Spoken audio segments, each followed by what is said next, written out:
మరి ఎందుకు ఇట్లా మాట్లాడుతున్నారు? ఎందుకు పదే పదే పదే పదే తెలంగాణ రాష్ట్రాన్ని అవమానిస్తున్నారు? మాకు అర్థం కావట్లేదు. అసలు ఢిల్లీకి ఎవరు రమ్మన్నారు నిన్ను? ఎవరు బతిమలాడుతున్నారు ఢిల్లీకి రానాయనా? నిన్ను ఇక్కడే ఉండు, 2.5 ఏళ్ళు ఇక్కడే ఉండి పరిపాలించు. ఆ మూటలు మోయకుండా, లుచ్చా మాటలు మాట్లాడకుండా మాట్లాడు, మంచి మాటలు మాట్లాడి వేల కోట్ల రూపాయలు ఢిల్లీలో సమర్పించుకోకుండా ఇక్కడే ఉండి మాట్లాడు. ఇంకా చండాలమైన మాట, తెలంగాణ వాళ్ళు అనగానే అసహించుకుంటున్నట. ఆయన అంటున్నాడు నిన్న, తెలంగాణ వాళ్ళు అనగానే అసహించుకుంటున్నారు. అసహించుకునేది నువ్వు చేసిన దివాలాకోరు రాజకీయం, నువ్వు చేసిన వెధవ పనులు, ఓటుకు నోటు కేసులో దొరికిపోయిన విధానం, ఇవన్నీ నేను చూడగానే గుర్తొస్తున్నాయి. దొంగను చూసినట్టు చూస్తున్నారు. అవును, చూస్తారు. దొంగను దొంగలాగానే చూస్తారు, ఇంకోలాగా చూడరు. దొరను దొరలాగానే చూస్తారు, దొంగను దొంగలాగానే చూస్తారు. That is the world. ఇవాళ వాస్తవం ఏంటి అంటే, తెలంగాణను చూసి ముక్కున వేలేసుకుంటున్నారు, తెలంగాణను చూసి ఆశ్చర్యపోతున్నారు. కేంద్రం సహకరించకపోయినా, ఎట్లా తెలంగాణ వాళ్ళు ఒక జాతీయ ప్రాజెక్ట్ ఇవ్వకపోయినా ఇంత సాగు విస్తీర్ణం ఎట్లా పెరిగింది, ఇన్ని పంటలు ఎట్లా అద్భుతంగా పండిస్తున్నారు తెలంగాణ రైతులు, ఏం మ్యాజిక్ చేసింది తెలంగాణ. పీయూష్ గోయల్ మాటలు చెప్పాలంటే క్యా చమత్కార్ కరే బై తుమ్లోగా అన్నాడు. అది ఇవాళ తెలంగాణను చూసి దేశం ఆశ్చర్యపోతున్న తీరు. అసలు కేంద్రం సహకరించనే లేదు మేము 10 ఏళ్ళు ఉంటే. కానీ ఒక నేషనల్ ప్రాజెక్ట్ స్టేటస్ ఇవ్వకపోయినా అవతల వేరే రాష్ట్రాల్లో దశాబ్దాలుగా ప్రాజెక్టులు ఇంకా ములుగుతూ నడుస్తున్నా ఇక్కడ 4 ఏళ్లలోనే ప్రపంచంలోనే అతిపెద్ద లిఫ్ట్ ఇరిగేషన్ ప్రాజెక్ట్ కట్టింది తెలంగాణ. అది చూసి ఆశ్చర్యపోతున్నారు దేశం అంతా. నిన్నగాక మొన్న కదా మేఘాలయ ముఖ్యమంత్రి వచ్చి కమాండ్ కంట్రోల్ సెంటర్ చూసి, బా ఎంత అద్భుతంగా ఉంది ఇది, నాకు స్వయంగా ఫోన్ చేసిండు. కాన్రాడ్ సాంగ్మా నాకు మిత్రుడు కాబట్టి ఫోన్ చేసి మరి ఏం అద్భుతంగా కట్టినారా కేసీఆర్ గారి విజన్, మీరు గవర్నమెంట్లో లేకపోవచ్చు కానీ మీ పరిపాలన ఫలితాలు ఇంకా కనబడతానే ఉన్నాయి, అద్భుతంగా ఉందని చెప్పి మరి ఇవాళ కాన్రాడ్ సంగ్మా లాంటి నాయకులు మాట్లాడుతున్నారు. సూపర్ స్టార్ రజనీకాంత్ ఏమన్నాడు హైదరాబాద్కి వచ్చి, ఇది హైదరాబాదా న్యూయార్కా అన్నాడు, యాదికుందా? ఫాక్స్కాన్ చైర్మన్ ఏమన్నాడు, ఇది ఇండియానేనా అన్నాడు. గట్ల ఆశ్చర్యపోతున్నారు తెలంగాణను చూసి. నీలాంటి సన్నాసికి అర్థం కాకపోవచ్చు తెలంగాణ గొప్పతనం కానీ తెలంగాణ యొక్క ఎదుగుదల కానీ నీకు జీర్ణం కాకపోవచ్చు. నీ అజీర్తి వల్ల వచ్చిన ఇబ్బందుల్లో నువ్వు మాట్లాడుతుండొచ్చు. కానీ ఒకటి వాస్తవం, 10 ఏళ్లలో కేసీఆర్ ఒక సింహంలాగా పరిపాలించి నా రాష్ట్రం, నా సొంత రాష్ట్రం, నేను పోరాడి తెచ్చిన రాష్ట్రం అన్న దాంతో పట్టుదలతో, ప్రేమతో, దార్శనికతతో కష్టపడి పనిచేసి అందరిని ఒప్పించి మెప్పించి నిర్మాణాలు చేసిండు కేసీఆర్. నీ వల్ల, నీకున్న ప్రాబ్లం వల్ల సహజంగా నిన్ను చూడంగానే పారిపోతారు, నిన్ను చూడంగానే అవమానిస్తారు, నిన్ను చూడంగానే ఒక దొంగ వచ్చిండ్రా అనుకుంటారు. అది నీ కర్మ, మేమేం చేయలేం దానికి. ఇవాళ తెలంగాణ వాస్తవంగా చెప్పాలి అంటే అప్పులు కాదు మేము చేసింది, ఎంత అప్పు అని వీళ్ళ దోస్తే అడిగిండు, ఎవరో కాదు. వీళ్ళ దోస్తు ఒక ఆయన ఉన్నాడు, చీకటి స్నేహితుడు, మాధవనేని రఘునందన్ రావు అని ఎంపీ, బీజేపీ ఎంపీ, చీకటి దోస్తు రేవంత్ రెడ్డి. ఆయనతో నేను అడిగిపించిండు, ఏంది అసలు అప్పులు ఎంత అని పార్లమెంటులో ఒక ఎంపీ గారు అడిగితే పార్లమెంట్లో కేంద్ర ప్రభుత్వం ఇచ్చిన, మీ బడేబాయ్ ఇచ్చిన సమాధానం, మీ పెద్దన్న మీ బడేబాయ్ ఏం చెప్పినల్లా, కేసీఆర్ వచ్చిన రోజు అప్పులు ఎంత, దిగిపోయిన రోజు అప్పులు ఎంత అంటే ఇగో ఇది, this is the total picture presented to parliament by RBI by CAG. ఏమని చెప్పారు అందులో, కేసీఆర్ గారు అధికారంలోకి వచ్చిన రోజు 72,000 కోట్ల అప్పు రాష్ట్ర నెత్తి మీద ఉన్నది, కేసీఆర్ దిగిపోయిన రోజు 3,50,000 కోట్ల అప్పు, total public det of Telangana. ఇది పార్లమెంటులో సాధికారంగా కేంద్ర ప్రభుత్వం రిజర్వ్ బ్యాంక్ని అడిగి ఇచ్చిన లెక్క. నీ ఇప్పుడు అందులో ఏంటంటే విషయం, మేము వచ్చిన 72, మేము దిగిపోయినాడు 3,50,000. మరి అంటే ఎంత కేసీఆర్ చేసిన అప్పు, 2,78,000 కోట్లు. కానీ నీ పరిస్థితి ఎట్లుంది, నీకు వాస్తవాలు బయటకు వస్తే నీకు నచ్చలేదు, అందుకే నోటికొచ్చినట్టు ఎంత వస్తే అంత, ఒకరోజు 6 లక్షల కోట్లు అంటాడు, ఇంకో రోజు 7 లక్షల కోట్లు అంటాడు, ఇంకో రోజు 8 లక్షల కోట్లు అంటాడు. మరి నీ లెక్కలు నమ్మాలనా, లేక కాగ్ లెక్కలు, మరి ఆర్బీఐ లెక్కలు నమ్మాలా, పార్లమెంట్లో కేంద్ర ప్రభుత్వం చెప్పింది నమ్మాలా, ప్రజలు ఏది నమ్మాలా ముఖ్యమంత్రి చెప్పు. తెల్లారు లేస్తే వెనకటికి ఎవడో మొహం బాగాలైతే అద్దం బల కొట్టుకున్నట్టు నీకు పరిపాలన చేతగాక గత ప్రభుత్వం మీద ఇంకెన్ని రోజులు ఏడుపుల్ని, ఎన్ని అబద్ధాలంటే నేను ఒకటే వేదిక ఇద్దరు ముఖ్యమంత్రి ఉప ముఖ్యమంత్రి, నెంబర్ 1 అండ్ నెంబర్ 2. నెంబర్ 1 అంటాడు 30 నెలల్లో 1,75,000 కోట్లు ఖర్చు పెట్టిన రైతులకని నెంబర్ 1 సీఎం అంటాడు. అదే వేదిక మీద మరో ఒక 5-6 నిమిషాల తేడాలో ఉప ముఖ్యమంత్రి గారేమో 1,56,000 కోట్లు అంటాడు. అంటే వాళ్ళకి అబద్ధాల్లో కూడా పొంతం లేదు. 20,000 కోట్ల అంతరం అక్కడిదక్కడే 5 సెకండ్లు 5 నిమిషాల తేడాలో అంత చండాలమైన పరిపాలన నీది. ఇంకొక మాట, ఇది కాగ్ రిపోర్టు. ఇందులో నెలకు ఎంత వీళ్ళు కట్టింది 2026, 27తో సహా మొత్తం ఉంది, కావాలంటే 25 ఉంది, 26 ఉంది, 27 ఉంది. ఏ నెల కూడా వీళ్ళు 2,400, 2,500 కోట్లు దాటి కట్టలేదు. కానీ ఏం చెప్తారు ప్రతిసారి 6,000 కడుతున్నాం, 6,000 కోట్లు కడుతున్నాం, 7,000 కోట్లు కడుతున్నాం. వాళ్ళ ఇష్టం, నోటికి మొక్కాల. ఇది కాగ్ లెక్క. మరి కాగ్ లెక్క నమ్మాలా, నీ కాకి లెక్కలు నమ్మాలా? అంటే అప్పుల్లో మీరు చెప్పేది తప్పే, మిత్తిల్లో మీరు చెప్పేది తప్పే. మళ్ళీ ఇంకా దాని మీదకి వెళ్ళి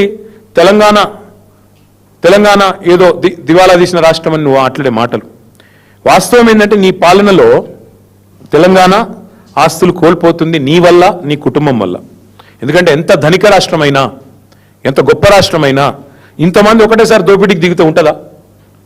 7 అన్నదమ్ముళ్ళు, ఆయన పొంగు లూటి, పక్కకెళ్ళి ఇంకా వేరే లూటి, ఒకరు కాదు 10 మంది ఒక దండుపాలెం ముఠాలాగా తగులుకుంటే ఎంత పెద్ద రాష్ట్రమైనా, ఎంత గొప్ప రాష్ట్రమైనా మీ భూదాహానికి 1,00,00,000 ఎకరాలు మీరు ప్రాహిబిటెడ్ లిస్టులో పెట్టి మీరు చేస్తున్న 30% లూటీకి, మిస్టర్ 30%లు, మినిస్టర్ 30%లు, మీ లూటీకి, నీ బెదిరింపులకి చివరికి మీ పరిస్థితి ఎట్లా ఉందంటే, మీ సొంత మంత్రుల కుటుంబ సభ్యులు చెప్తున్నారు కదా, పారిశ్రామికవేత్తల తలకు తుపాకులు పెట్టే దిగజారుడు సంస్కృతి ఇవాళ ఈ రాష్ట్రంలో తెచ్చిందేవాడు రేవంత్ రెడ్డి కాదా? నీ ఇంటెనకాల నీ తమ్ముడు, నీ ప్రధాన అనుచరుడు తలకు తుపాకీ పెట్టిండని నీ మంత్రి గారి కుమార్తె చెప్తున్నది. That is the state of Telangana, that is the fate of Telangana under Revanth Reddy. మీ కబ్జాలు, మీ రెవెన్యూ మంత్రి కుటుంబ సభ్యులు, నీ అన్నదమ్ముళ్ళు, ఆఖరికి ఎల్ఎన్టీని కూడా ఇష్టపెట్టలేదు కదా మీరు. ఎల్ఎన్టీ సిఎఫ్ఓని జైల్లో పెడతాను బెదిరిస్తేవి, ఎస్బీఐ వాళ్ళు కోర్టుకు పోతే వాళ్ళను బ్లాక్మెయిల్ చేయబడుతుంది. మరి నీ బేకార్ మాటలకు కొత్తగా ఉన్న పరిశ్రమలు పెట్టాడు వస్తాడా? అందుకే నేను అనేది రేవంత్ రెడ్డి గారు, మీరు రాహుల్ బంధు బంద్ చేసి, పొంగులేటి బంధు బంద్ చేసి, బ్రదర్స్ బంధు పథకం బంద్ చేస్తే అన్ని సెట్ అవుతాయి. బ్రదర్స్ బంధు, పొంగులేటి బంధు, రాహుల్ బంధు, రైతు బంధు లేనేలేదు కదా ఈ రాష్ట్రంలో. ఇది వాస్తవం. ఇంకొక మాట కూడా నేను చెప్పేది వారికి, అప్పుల విషయంలో నువ్వు చెప్పేది శుద్ధ తప్పు. అట్లాగే మీరు నెల నెల కడుతున్న మిత్తిల విషయంలో నువ్వు చెప్పేది శుద్ధ తప్పు. సంపద విషయంలో కూడా నువ్వు చెప్పేది శుద్ధ తప్పు. తెలంగాణ వచ్చినాడు నెలకు తెలంగాణ యొక్క రెవెన్యూ 2014లో మేము అధికారంలోకి వచ్చిన కొత్తలో నెలకు 4,000 కోట్లు మాత్రమే తెలంగాణ రెవెన్యూ. అదే మేము దిగిపోయినాడు నెలకు 18,500 కోట్ల రెవెన్యూ పెంచి, అంటే 4.5 లక్షల కోట్లున్న జిఎస్డిపిని, గ్రాస్ స్టేట్ డొమెస్టిక్ ప్రోడక్ట్ని 15 లక్షల కోట్లకు తీసుకుపోయి, అంటే రాష్ట్ర సంపద పెంచి 4,000 కోట్లు నెలకు వచ్చే పరిస్థితి నుంచి 18,500 కోట్లకు తీసుకొచ్చి నీ చేతిలో పెట్టినాం. మరి ఇంకా కూడా సిగ్గు లేకుండా అప్పుల మీద తప్పే నువ్వు చెప్పేది, తప్పుడు ప్రచారం. సంపద మీద నువ్వు పెంచేది తప్పుడు మాటలే, సంపద మీద చెప్పేది తప్పులే. ఈ అన్నింటికి మించి మళ్ళీ రైతు బంధు విషయంలో కూడా మీరు నిన్నటికి నిన్న మీరు మాట్లాడిన దిగజారుడు మాటలు 1-2 కాదు, ఎన్ని తప్పుడు మాటలు నిన్న కూడా. రాష్ట్రంలో అంట ఈయన వచ్చినాకనే రైతులకి ఏదో గొప్ప పని చేసినాడంట. ఏం గొప్ప పని చేసినావా నువ్వు? వాళ్ళ రాష్ట్రంలో ఏ రైతును అడుగుదాం చెప్పు. ఎంత మీరు ఎగ్గొట్టింది ఎంత ఇంతవరకు? ఈ రోజు వరకు కాంగ్రెస్ ప్రభుత్వం వచ్చిన తర్వాత ఎగ్గొట్టింది ఎంత అంటే అక్షరాల రైతులకి, ఓన్లీ రైతులకు నేను చెప్పేది, వేరే వాళ్ళకు కూడా కాదు, 1,13,000 కోట్లు రేవంత్ రెడ్డి గారి ప్రభుత్వం ఎగవేసిన సొమ్ము ఎంత అయ్యా అంటే ఓన్లీ రైతాంగానికి 1,13,000 కోట్ల రూపాయలు. ఎట్లా ఎగవేతల ప్రభుత్వం ఎగ్గొట్టిన పైసల లెక్క ఎట్లా అంటే, రైతు బంధు పేరిట మీరు ఎగనామం పెట్టింది సరిగ్గా 30,000 కోట్లు. ఓన్లీ రైతు బంధు పేరిట మీరు ఎగ్గొట్టింది 30,000 కోట్లు. కౌలు రైతులది కూడా కలిపితే మీరిచ్చిన హామీయే కదా 100 రోజుల్లో కౌలు రైతులకు కూడా ఇస్తామని. కౌలు రైతులది కూడా కలిపితే 22,500 కోట్లు. 30,000 భూ యజమానులకు, కౌలు రైతులకు 22,500 కోట్లు. రుణమాఫీ, మీ కథ గుర్తుండాలి. రుణమాఫీది బ్యాంకర్లను అడిగితే 50,000 కోట్లు అన్నారు రుణమాఫీకి. ముఖ్యమంత్రి గారు వెంటనే 4 రోజుల్లోనే మాట మార్చి నాలుక మడతబెట్టి 50,000 కోట్లు కాదు, 1 సంవత్సరం, కావాలంటే అన్ని వీడియోలు ఉన్నాయి ప్లే చేయమంటే కూడా చేస్తా, 1 సంవత్సరం కడుపు కట్టుకుంటే 40,000 కోట్లు ఎడమ చేత్తో కట్టేస్తా అన్నాడు. అంటే ముఖ్యమంత్రి లెక్క 40,000 కోట్లు. క్యాబినెట్కి వచ్చే వరకు 31,000 కోట్లు అయింది రుణమాఫీ. అక్కడికి వెళ్ళి బడ్జెట్కి వచ్చే వరకు 26,000 కోట్లు అయింది. చివరికి వాళ్ళు చెప్తున్న లెక్క నిజమే అనుకుంటే కూడా అల్టిమేట్గా ఆగింది 20,000 కోట్ల కాడికి. వ్యవసాయ మంత్రి గారి లెక్క 20,000 కోట్లు, ఒక్కొక్కరిది ఒక్కో పాట. బ్యాంకర్లు 50,000 కోట్లు, సీఎం 40,000 కోట్లు, క్యాబినెట్ 31,000, బడ్జెట్ 26,000, వ్యవసాయ మంత్రి లెక్క 20,000 కోట్లు. అంటే అందులో కూడా మీరు రైతు రుణమాఫీలో ఎగ్గొట్టింది 29,500 కోట్లు ఎగ్గొట్టింది. రైతు కూలీలకు మీరు పంగనామం పెట్టింది 15,000 కోట్లు. పంటల బోనస్ను బోగస్ చేసి ఎగ్గొట్టింది 16,000 కోట్లు. మొత్తం కూడితే 1,13,000 కోట్ల రూపాయలు కేవలం రైతులకే ఎగనామం పెట్టింది రేవంత్ రెడ్డి ప్రభుత్వం. ఎప్పుడు కడతావు ఈ బాకీ? ఎప్పుడు కడతావు ఈ బాకీ? కట్టిన ఇంకా చేయి పండుగలు. ఇంకా అట్టర్ ఫ్లాప్ సినిమాకు అర్ధశత దినోత్సవం చేసినట్టు అన్నదాతలను ఆగమాగం చేసింది చాలక మీదికెళ్ళి ఇంకా సభలు సదస్సులు వీళ్ళందానికి మళ్ళీ అందులో స్పీచ్లు, వాటికి కిందికెళ్ళి సీటీలు, ఇంకా పేపర్ యాడ్లు. చెప్తున్నా కదా, అట్టర్ ఫ్లాప్ సినిమాకు అర్ధశత దినోత్సవం అంటే ఇదే. బలవంతంగా జాకీలు పెట్టి లేపుతుంటారు చూడు, బాగుందా బాగుందా అని. వాళ్ళే మళ్ళీ డబ్బా కొట్టుకున్నాడు గట్ల. ఏం వెరగబెట్టినావు నువ్వు అసలు? రైతులకి ఏం చేసినావు చెప్పు? ఇన్ని రోజులు 2.5 ఏళ్లలో చేసింది ఒకసారి చెప్పు, మేము కూడా విని తరిస్తాం అందరం కూడా.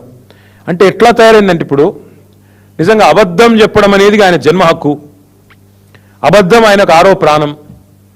అసలు అబద్ధాలు చెప్పకపోతే ఇక ఆయనకు ఇంకా వేరే ఏమీ రాదు అన్నట్టుగా మీటింగులు పెట్టి రోత మాటలు, రైతు మీటింగ్ అంటాడు, రోత మాటలు మాట్లాడతాడు. ఇంకా అందులో కొన్ని మధ్యలో గరికపాటి లాగా, గరికపాటి పెద్ద ఆయన ఉంటాడు ఒక ఆయన, చాగంటి గారిలాగా గరికపాటి గారిలాగా మధ్యలో ప్రవచనాలు చెప్తున్నాడు. ఏమని? అధికారం శాశ్వతం కాదు. ఖచ్చితంగా నీకు చెప్తున్నా, నీకు శాశ్వతం కాదు, నీకు ప్రతిపక్ష పాత్ర కూడా మిగిలదు భవిష్యత్తులో. ఆ పరిస్థితి తప్పకుండా రాబోతా ఉంది. ఇంకా విచిత్రం ఏంటంటే అసలు 22 మార్చ్, ఎక్కువ రోజులు కూడా కాలేదు, ఈ సంవత్సరమే 22 మార్చి నాడు చెప్పాడు రేవంత్ రెడ్డి గారు యాసంగి పంటకు సంబంధించి, యాసంగి రైతు బంధుకు సంబంధించి 45 రోజుల్లో మొత్తం రైతు బంధు వేస్తా అన్నాడు. మార్చి 22 నాడు చెప్పిండు. 45 రోజుల్లోనే కంప్లీట్ చేస్తా అన్నాడు. 100 రోజులు అయిపోయింది. మరి 2 ఎకరాలకు వేసిండు, చేతులు దులుపుకున్నాడు, అయిపోయింది, పారిపోయింది, మళ్ళీ పత్తలేడు. మళ్ళీ నిన్న చెప్తా ఉన్నాడు 9,000 కోట్లు. నాకైనా ఇంకొక అనుమానం వచ్చింది నిన్న కొంతమంది మిత్రులతో మాట్లాడినా. మరి రాష్ట్రం దివాలా అంటాడు, బనీన్లకు పొక్కలున్నాయి అంటాడు, మొత్తం ఆగమాగం అయిపోయింది అంటాడు, ఊపర్ షేర్వాణి అందరు పరేషాని అంటాడు. మరి రాహుల్ గాంధీకి మాత్రం 1000 కోట్లు ఇస్తా అంటాడు. నాకు అది అర్థం కాదు. రాష్ట్రం దివాలా ఎట్లా? రైతు బంధుకు పైసలు ఉండవు ఎట్లా? రిటైర్డ్ ఉద్యోగులకు పైసలు ఉండవు ఎట్లా? పిల్లగాళ్ళకు ఫీజు రీయింబర్స్మెంట్ ఇచ్చేందుకు పైసలు ఉండవు ఎట్లా? దేనికి పైసలు లేవు, నన్ను దొంగను చూసినట్టు చూస్తున్నారు, అవన్నీ డైలాగులు బాగానే ఉన్నాయి. మరి రాహుల్ గాంధీ కాడికి వచ్చే వరకు మాత్రం అవసరమైతే 1000 కోట్లు ఇచ్చేస్తా. ఎక్కడి నుంచి వస్తున్నాయి 1000 కోట్లు మరి రాహుల్ గాంధీ కాడికి? ఇంకా విచిత్రమైన మాటలు ఆయన మాట్లాడుతుంటే ఆయనలో నిజంగా ఒక అపరిచితుడు ఏమైనా దాగి ఉన్నాడేమో, ఈ మనిషికి ఏమైనా మానసికమైన జబ్బు ఉందేమో అనుమానం కూడా వస్తూ ఉంది మాకు ఆయన మాట్లాడుతున్న మాటలు. ఎందుకంటే పరస్పర వైరుధ్యం ఉన్న మాటలు. అప్పుడే ఇట్లా అంటాడు, అప్పుడే అట్లా అంటాడు. ఆయనే చెప్తాడు ఇంకోది, అవసరమైతే ఒక్కొక్క రైతుకు 10 లక్షలు వేస్తా ఖాతాల్లో అంటాడు, మళ్ళీ అప్పుడే బీదరుపులు అరుస్తాడు. అప్పుడే అప్పు ఉడతలేదంటాడు, కానీ 4 లక్షల కోట్లు అప్పు చేసిండు.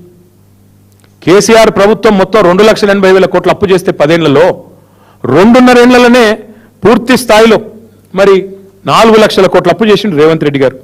ఇలా 3 పంటలకు రైతు బంధు ఇవ్వాలని చెప్పి మాట్లాడిన మొనగాడు ఇవాళ ఆయననే 4 పంటలకు ఎగ్గొట్టిండు. ఇప్పుడు మాట్లాడుతూ ఉన్నాడు పెద్ద పెద్ద మాటలు రైతు బంధు గురించి. ఇంకొక మాట నేను అడుగుతా ఉన్నా, చర్చ పెడదాం రా అంటాడు. చెప్పు, మేము రెడీగా ఉన్నాం. అసెంబ్లీలో పెడతావా? అసెంబ్లీలో పెడతావా? ప్రెస్ క్లబ్లో పెడతావా? లేదా నీ జూబ్లీ హిల్స్ ప్యాలెస్కి రమ్మంటావా? కట్టినావు కదా 200 కోట్లతోనేది బోడీ పెవిలియనో ఆడ పెడతావా?